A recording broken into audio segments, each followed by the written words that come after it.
By the way, new decals were back in stock last night.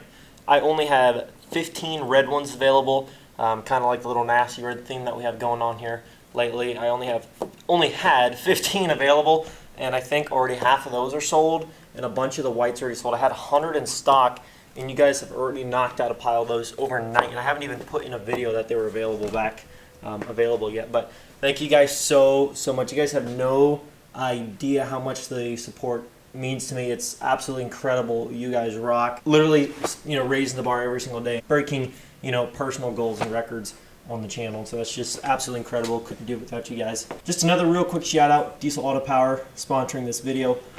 When I mean that, I mean in terms of the push rods, injectors, and basically the horsepower parts that are going into this, aside from the pusher compound system. We're going to be continuing on the nasty red again today. What is up, loud and proud crowd? I hope you guys are doing absolutely awesome today. Like I just said, we are going to be continuing on the nasty red build. So today, however, I'm not going to go through step by step how I'm doing everything and process and all the different small detail stuff. I did that in yesterday's video. So if you guys are wanting a little bit more like on a slower pace, how to do what I'm doing today, which is going to be valve springs, push rods, head studs, that sort of thing, new rocker pedestals. In yesterday's video, I went through as detailed as I could to my knowledge and shared with you guys how to do certain things. And I did leave out a few key things that you guys want to do. Take an air nozzle or something and we blow all the like watery-ish, oily-ish mixed stuff that comes up out of the holes in the head studs. There's just a little bit. When you spray the air nozzle, there'll be a little bit of just sediment that'll shoot up out of the original head bolt hole. And then what you want to do is spray some brake parts cleaner and just kind of spray it on the bottom of the head stud itself as it's going in there. So just a couple other small things just to make sure you do. Don't want anybody to do anything the wrong way, and I'm still a beginner at this kind of stuff. I'm not a master, so when I do this stuff, don't take everything exactly word for word. Make sure you still go and you do some research yourself. I'm just kind of sharing my experiences in the garage with you guys, and you guys kind of help me out along the way. But if something's not perfect, I'm no mechanic. I'm not an official mechanic, so don't hold it to me. But yeah, so that's what we're gonna do, is just continue on that process here. Try to get as much as I can on video. I think the first one we got to do is 12 in cylinder 5. So we're going to do that. Valve springs, push rods, head studs, rocker pedestal, that whole deal. Let's get this camera set up. We'll probably be out here a few hours, so let's get started.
I've got some just lovely news for you guys. Really honestly sucks a lot, but I'm not gonna hide something and act like it didn't happen to try to make myself look better. I'll own up to the mistake in the situation, but I was taking the valve springs, I was in the process of switching out the valve springs in the rear, right? Cylinder 6, okay? I was on head stud number 20. So I was getting in there, cruising through this, doing pretty good. No mistakes, no mistakes, no mistakes. I mean, just doing good. And I go to compress the springs, all's good. Take off the first two helpers slash keepers slash retainers on the first set of stock valve springs. There were little retainers, the clips. Took them out, put them in the magnetic tray, no problem. Go to the second one, which is the furthest one back in here, mind you, where it's dark, can't see anything. Grab one of them, got it out, put it in the tray, and there's one left. There's one retainer left. Haven't dropped a single one yet, and well, I just gave it away. I was taking it out, and I got it to about the area of this blue rag, and it fell out of my hand. I heard just a real light tink tink, but that was it. I didn't hear anything hit the floor, And it's something that small, you probably wouldn't hear it anyway. So I was looking on the floor for like 30 minutes. And I was like, oh, shoot. You know, like it probably fell down in there along that push rod. But, you know, mind you, this has been 2 hours later. I took out that head stud, that little rocker pedestal, I just lifted it off. And I pulled out the push rods. It's very easy. And I just shined a flashlight down in there and just looked down in the hole. And there was no keeper in either of the push rod holes. So I just, you know, set everything back down, torqued it down to the spec again.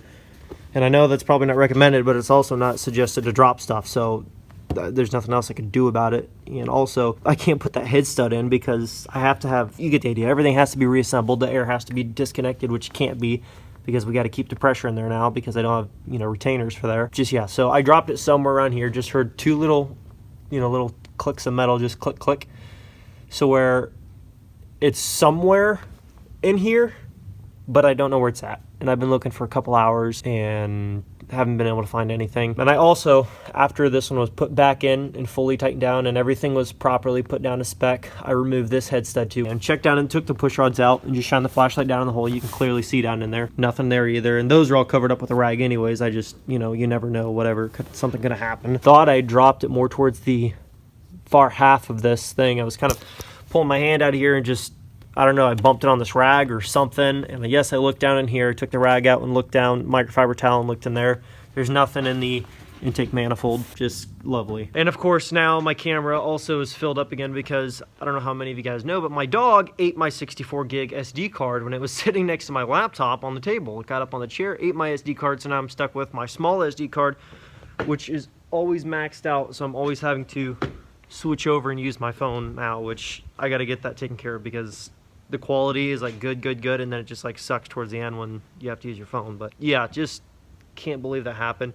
And of course, yes, I know I've called all over town. I even called Cummins. I called Cummins in Fort Wayne. They do not keep that part on hand. They're like, yeah, we used to keep them on hand, but as of like 2 weeks ago, we no longer, you know, keep them on hand. I'm like, not even like a couple? Nope, don't keep any. Got to be special ordered.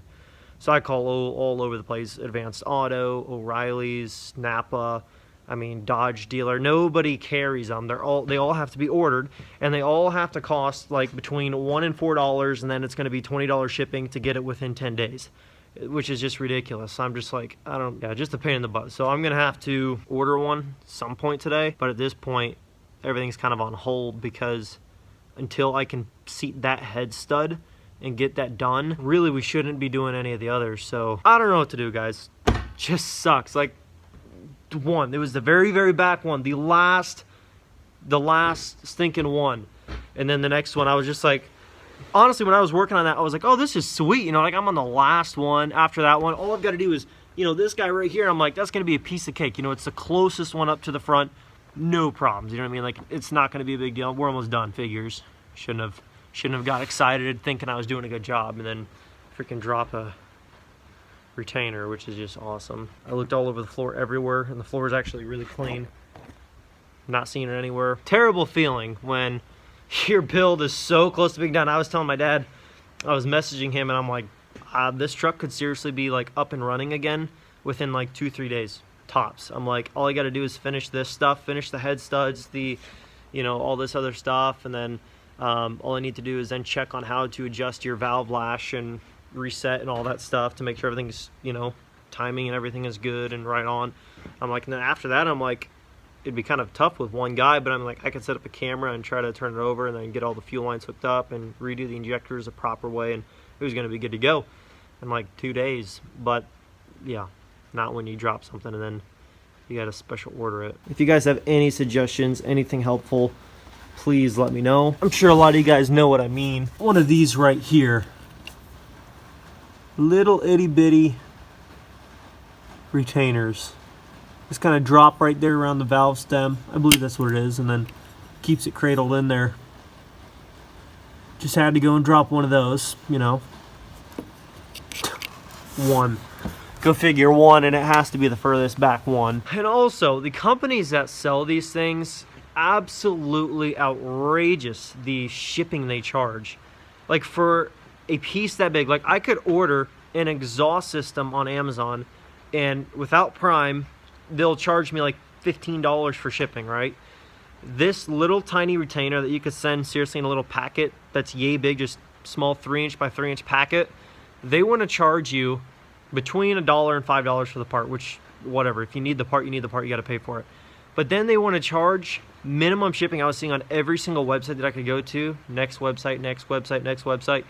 Everybody wants like between $10 and $30 to ship it. I have a website that says you could get it within 2 to 5 days. 2 to 5 days, not even overnight, 2 to 5 days, and they wanted $60 to get it within 2 days. And it wasn't even guaranteed 2 days. It says that, you know, ideal 2 days, could be 5. But I was just like, are you flipping kidding me for a part like that? Like, there's no weight in it, even in the packages. There's gonna be no weight in shipping the part at all. So it's crazy. I can ship a letter to England, you know, for $1. It's like, you can't ship something that small for even $5. I'd be fine with paying, and they're gonna make $4.50 on my shipping costs, but it's just crazy. A very sucky situation. Yesterday's video, I had a bad headache, and then today's video, I was cruising, getting stuff done. Got to head stud 20, and there was only one set of valve springs and push rods left, and the thing would have been done. Like, I was gonna finish it today. It should have been done by now, but it's been 3 hours of trying to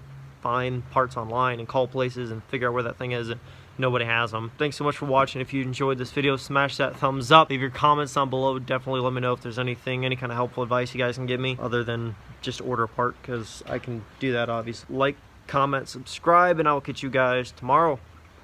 Peace.